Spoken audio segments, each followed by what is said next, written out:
Greetings, fellow masters! It is I, the Bell Tolls. Today we have another servant farming guide. I'm going a little out of order this time. Since the Prison Tower rerun just started, it made sense to do a video about the servant that comes with it, Edmond Dantes. He's the Count of Monte Cristo, and a quick-based avenger with an AoE noble phantasm. Farther down the line, him and Scotty create quite a ferocious team, capable of destroying most nodes with pure force. If that sounds like something you want to roll for, then great! Now you need to prepare to level him. Let's get into that. Starting off with experience, he's a 5-star servant. However, as an Avenger, he doesn't have experience cards based on his class. The only ones that will grant him additional experience are the All Experience cards, and you'll need 375 of those to max him out. Since you can't exactly farm those, however, you'll likely be using the 450 cards of any other class. And of course, if you want to grow him to 100, you'll need 627 All Experience, or 753 regular class cards. It's a high price to pay. You'll also need 5 Grails and 55 million QP, the 5-star standard. His Ascension mats are a little different than what we're used to. Instead of pieces and monuments, Avengers just use raw materials. In Dante's case, you'll need 10 Evil Bones, 10 Octuplet Crystals, 10 Serpent Jewels, 10 Forbidden Pages, 10 Void's Dust, 10 Eternal Gears, 10 Phoenix Feathers, and 10 Hearts. So he needs a little bit of everything, and 4.4 million QP. Thankfully, he's an older servant, so we don't need to wait around to farm any of these. Skills are much the same, but you only need 1 material for each skill level.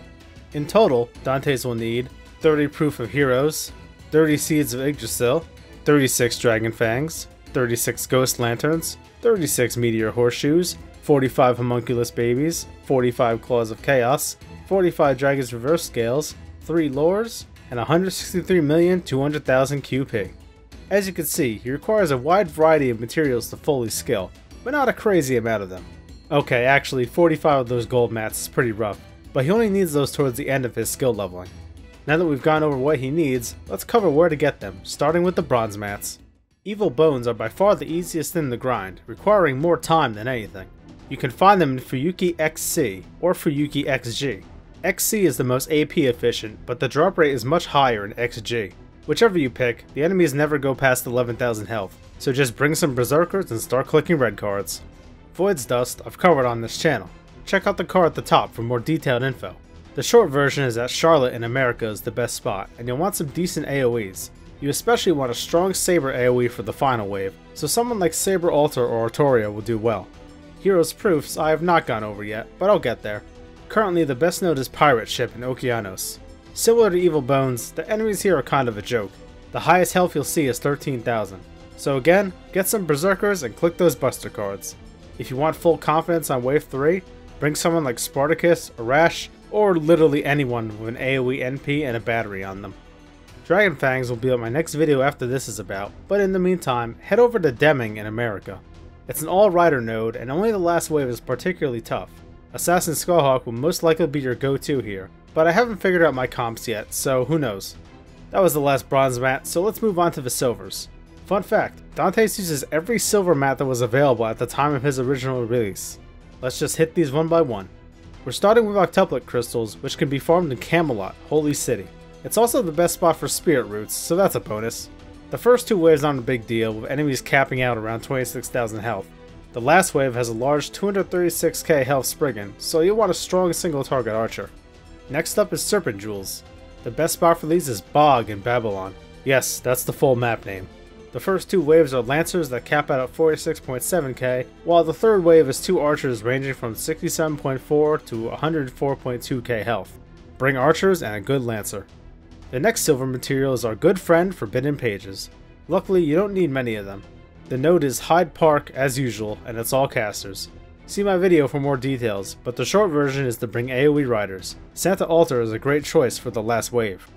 We're on to Eternal Gears now, which you should farm Chicago for. It's 3 waves of archers, and the final wave is a single high health enemy. So, AoE Lancers and a strong ST. This is another one I have a video on, so check it out in the description or using the card. Moving on to Phoenix Feathers, which is unfortunate. Sorry. The technically best spot for them is the 30 AP Saber Training Grounds on Sundays. The best permanent spot is Bountiful Sea in Okeanos with a staggering 10% drop rate. It's unfortunately a mix of sabers, lancers, and archers, and they're all mixed together. The final wave is particularly strong.